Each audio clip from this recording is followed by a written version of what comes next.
Google has conquered the world, and yet, behind this success, the company hides a much darker secret. In the last video, we saw how a small project designed for cameras ended up dominating the mobile industry. This project is Android, which belongs to Google, and today it represents more than 70% of smartphones in the world. But what few people know is that this success at Google is an anomaly, because for every project that explodes, there are 10 that fizzle out. Recall Google Glass, the futuristic smart glasses that displayed info right in front of your eyes. Introduced with great fanfare in 2013 and worn by carefully selected explorers. It looked like a science fiction movie that became reality. But soon the hype turned into unease. Bars and restaurants banned Google Glass with signs. Even within Google, the project became an embarrassment. Google Glasses had disappeared, officially buried. Just one example among many. Google Plus, Allo, Hangout, Reader, Inbox, Stadia, Picasa, Orkut, all these projects were launched, some with a lot of ambition, and all were abandoned. But why? Why does a company as powerful as Google kill its own ideas? Do they give up too quickly? Is there a strategy behind it? Or is it just another way of doing innovation? In this video, we're going to dive into what I call the Google graveyard. You'll find amazing projects, often cherished, that disappeared without explanation. Crucially, we'll discover the lessons this provides about business, innovation management, and the difficult decisions sometimes necessary when running an empire. And to start, we go back to 2013, where a simple, appreciated, daily use tool is going to be sacrificed.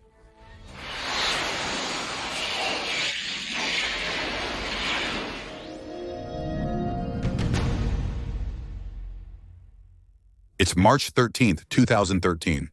In a simple post published on the official blog, Google announces that Google Reader will close in 3 months. Well, some of you may be too young to remember what it was. In any case, no big conference or explanatory video, just a nearly dry upload. We decided to shut down Google Reader due to declining usage. However, on that day, Google pressed a nuclear button without warning. At the time, Google Reader wasn't just a small, forgotten tool, but the nerve center of the internet for millions. An RSS aggregator, which is a tool that automatically gathers new content published on your favorite sites in one place. It's like having an assistant who brings you all the important headlines directly to your desk every morning, instead of having to check each newspaper one by one. Google Reader was the app that made this system smooth, clean, and ultra-convenient. A dashboard, a control room to follow the news, blogs, trends. A work tool for journalists, a reflex for the curious, a daily companion for all those who want to read without being graded by social networks. It was a bit like the generative pre-training cat of the time. To understand the shock, imagine if Gmail or YouTube were suddenly shut down without a clear reason, from one day to the next. Developers and journalists react with anger and accusations of betrayal on Twitter following the announcement. Even a former Google engineer explains, this product may not have been strategic, but it had a community and real value. Some speculate that Google Reader was shut down because it was overshadowing Google Plus, Google's new social network. Reader was a place where people spent time and shared content, which was disturbing to Google's strategy for Google Plus. Rather than integrating the two, Google chose to cut. And it's not an isolated case, it's almost a method. At Google, projects that don't align with current strategic priorities become burdens, even if they work and people love them. The disappearance of this product sends a subtle message that certain people will clearly understand. That day, a French entrepreneur, creator of a competing application, sees his servers overheated. His tool, Feedly, gains 500,000 users in 48 hours. A few weeks later, it surpasses 10 million. The question then is, if Google Reader can disappear, what is truly reliable at Google? This doubt will resurface in all subsequent chapters. To fully grasp Google's internal logic, we must discuss an even more ambitious project that was meant to rival Facebook. A project fully backed by management where Google risked it all, ultimately collapsed. We take our DeLorean, and this time we go to 2011 in the offices of Mountain View. Larry Page, Google's co-founder, has become chief executive officer again at the company's California headquarters. His priority is to catch up on the social delay. At the time, Facebook is becoming the social internet all by itself. For Google, it's a strategic problem because Facebook is a closed platform. The data, links, and interactions remain blocked, making them impossible to index or monetize. In short, Facebook threatens Google's ecosystem, Larry Page orders his teams to respond swiftly. That's when Google Plus arrives, a homegrown social network with a promise. Organize your social life in a circle. Family, friends, colleagues. Everything is structured. You choose what you share and with whom. On paper, it's rather clever, and Google is putting in the resources. A massive integration with Gmail, YouTube, Google Maps, a clean design, and above all, a +1 button that's starting to appear everywhere on the web. The goal is clear, to create a forced network effect. Initially, it works, with Google Plus reaching 20 million users in a few weeks. But this number is misleading, because many people don't even know they have an account. It was created automatically via Gmail or YouTube. The engagement is disastrous, and the engineers know it behind the scenes. A Google employee will later admit that 90% of users never return after their initial visit, and I'm among them. Tell me, have you ever used Google Plus? Despite this, management still believes in it. Vic Gundatra, Google Plus head, is urging the company to restructure around the network. The Android, Chrome, and search teams must work together in an increasingly tense atmosphere. Some even talk about internal war at Google. But the real fracture, it comes in 2013. That day, Google decides that to comment on YouTube, you will have to go through Google Plus. Can you imagine millions of users being forced to use a network they don't want at all? The anger rises, viral videos denounce the maneuver, petitions are launched. Even Jared Cohen, the co-founder of YouTube, publicly criticizes this decision. Speaking of YouTube, would you be interested in a video about its history, including its ups and downs? Let me know in the comments. Despite this, Google persists until 2014, when the Google Plus head suddenly resigns, signaling trouble. Behind the curtain, the project is already in agony. The team shrinks and updates slow down. In 2018, a huge data leak deals the final blow. Google announces the gradual closure of Google Plus, officially shutting it down in 2019. This time, it's not just a product collapsing, but an entire strategy crumbling, damaging Google's credibility. For a decade, Google stubbornly pushed to create a social network, ignoring user feedback. The lesson is clear. Even a giant like Google can't force an unwanted product on people. The audience can be massive, the marketing can be huge, but if there is no desire, there is no traction. On the flip side, Google also abandons some beloved products without giving them another shot. In the next chapter, a simple, effective, and beloved product will be sacrificed overnight.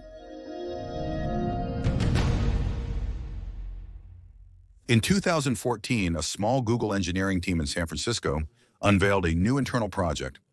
It's not a social network, it's not a messaging app, it's a total overhaul of the way we read our emails. Its name is Inbox by Gmail. The idea is simple but powerful. Instead of stacking messages like a mailbox from the 90s, Inbox automatically sorts your emails by category. It groups reservations, invoices, package tracking, highlighting important info like flight schedules, payment amounts, and package access codes. Most notably, it introduced a novel feature called Snooze, allowing users to temporarily pause an email and retrieve it later. A kind of remind me and think to declutter your head. Basically, Inbox is a modernized, intelligent, almost Zen Gmail, and users who taste it never want to go back. In a few months, Inbox becomes a cult app, not mainstream, but a tool for those who want to dominate their mailbox. The independents, the leaders, the ultra-organized people, a small club of digital elite, and that's where the paradox begins. Because Inbox is too good, so good that it starts to overshadow Gmail itself, Google finds itself facing a dilemma. Inbox symbolizes the future and innovation, appealing to advanced users, while also serving as a platform for 1 billion users. Google seems to view it as the mainstream iconic tool and apparently doesn't want to divide their efforts. Google opts to discontinue Inbox instead of allowing it to coexist with the other service. The 2018 announcement comes in a statement that nearly resembles an obituary notice. We are going to remove Inbox to focus our efforts on the experience. Gmail Inbox was not killed like Google, plus its best ideas have been integrated into Gmail, the tabs, the snooze, the smart replies that you use yourself today. But what greatly frustrated the community at the time is that the soul of Inbox, it was never really passed on. Inbox was more than an app. It was a new way to manage your emails. Minimalist, fluid, zen, a tool that breathed, that helped you keep a clear mind. Gmail, however, stayed dense, technical, and classic.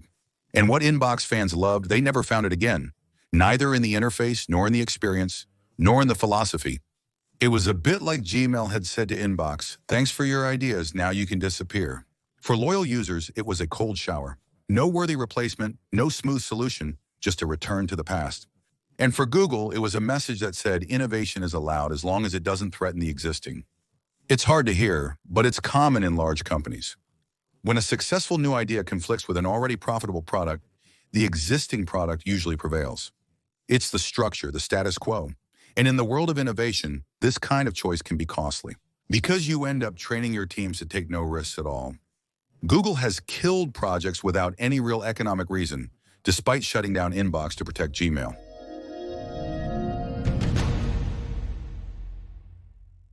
No need to go back too far for this app. On January 18, 2023, thousands of players logged in to play their favorite game, as usual. But amidst the usual menu, a black screen displayed a simple, chilling message. The Google Stadia service has been shut down. Game over. And yet, at the beginning, Stadia, it's a revolution announced. It's 2019, at the Game Developer Conference in San Francisco. Google unveils its ambitious project on stage. Play any video game, on any screen without a console, just an internet connection. The demo videos are impressive. We see a very demanding video game, what we call a AIAA game, that is to say a big budget game, with very advanced graphics. Shot in 4K, directly in the Chrome browser, without any physical console. Then with one click, the same game is launched on a smartphone, a tablet, or even on a television via a simple internet connection. The player streams the game like a YouTube video without downloading or plugging anything in. And all this with almost invisible latency, that is, without any delay between the player's actions and what happens on the screen. This is normally very difficult to ensure in video gaming, making it a celebrated revolution for many. Some media even call it the Netflix of video gaming. Most importantly, Google is behind it all, with its data centers, infrastructure, and financial power. People believe successful cloud gaming will end traditional consoles, but reality quickly catches up with the fantasy. First problem, the technological promise. Yes, it's impressive on stage, but in the living room of Mr. Average Joe, the magic quickly falls flat on its face. The connection must be excellent to avoid game lag, pixelated images, and a limited game catalog, which degrade the experience. No strong exclusivity, few popular titles at launch, and a strange hybrid model. You pay a subscription and you have to buy games separately. As a result, players stick to their classic consoles, and the press focuses more on gadgets than actual gaming platforms. The second problem is trust. Players are wary of investing in a Google service due to the company's history of abandoning projects. This image, it sticks. Stadia is not just judged on its performance, it is judged on its lifespan, and the future will prove them right. From the first year, closure rumors circulate, and internal tension rises. 2021, Google announces the closure of Stadia Games Entertainment, its internal studio responsible for developing exclusive games. But hold on, no game has been released yet. Jade Raymond's departure from Google, the former Ubisoft producer who joined with great fanfare, seems like a disavowal. Officially, Google explains that it prefers to focus on Stadia technology, but in fact, the project loses its meaning. Without exclusive content, a strong community, and a clear direction, Stadia becomes a ghost product. Google will temporarily attempt to sell its technology to others. There's talk of a deal with AT&T, with Capcom, with Peloton, but these are marginal agreements and nothing that can save the whole. Then comes September 2022. Google announces Stadia will shut down in January, less than 3 years after its launch. Google will refund all purchases, including hardware. A graceful gesture, but it doesn't change the conclusion that Stadia is a major failure. Because it's not a small project, but a perfect example of misalignment between technological ambition, product vision, and ground reality. The lesson here is clear. Innovation is not just a matter of infrastructure. It's not just a matter of power. It's a matter of depth of execution. You need to understand your market, talk to your users, create strong content, and above all, inspire trust. Google had the technology, but not the right product, not the right strategy. And above all, they didn't have the patience necessary to break into a demanding sector like gaming. As Stadia was fading, another Google product followed the same path, also promising to revolutionize communication. And it's certainly the product that had the most hype in the history of Google. But it too ended up in the graveyard. Come on, let's go back to 2013. It's a busy year for Google as the founder takes the stage. And this time, it's not for software, it's hardware. Real, tangible glasses, but not just any glasses. The Google Glass, a futuristic prototype straight out of a science fiction movie. An integrated camera, a microphone, a mini transparent screen projected in front of the right eye, and a promise to access information without taking out your phone. The idea is simple. You wear the glasses, you say, and you can search on Google, film what you see, receive messages, routes. Keeping your hands free, it's the era of the explorers. A select few who test Google Glass in the real world. We see them on television, at tech conferences, on television sets.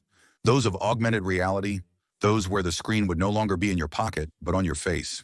The dream quickly turns uncomfortable, with people on the street feeling uneasy. The glasses have a camera that discreetly films continuously, often unnoticed. In cafes, stairs harden. In transport, people change places. Some people who wear the glasses even get insulted.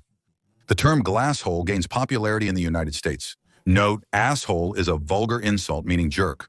And in several bars in San Francisco and Seattle, signs appear, no Google Glass allowed. It's strictly forbidden to wear them inside. The promise was beautiful, but the social reality is brutal. People are not ready for constant filming. The technology works, but society refuses. Google did not anticipate this, even though it's not 2025 yet. Behind the facade of modernity lies a profound misunderstanding, the blurred line between innovation and intrusion. Another issue was that Google Glass wasn't very practical at the time. It's a tech demo, not a real product. No practical applications, ecosystem, or use cases for most people. Although the concept was ahead of its time, it's not dead. A decade later, Apple releases the Vision Pro.